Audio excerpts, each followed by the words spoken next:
కదా. ఈరోజు మనం పాట పాడదాం.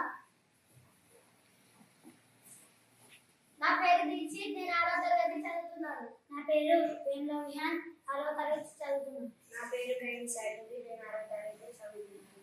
మేమందరం ఉన్నత పాఠశాల జిల్లా పరిషత్ ఉన్నత పాఠశాల రామగుండం విద్యార్థులు.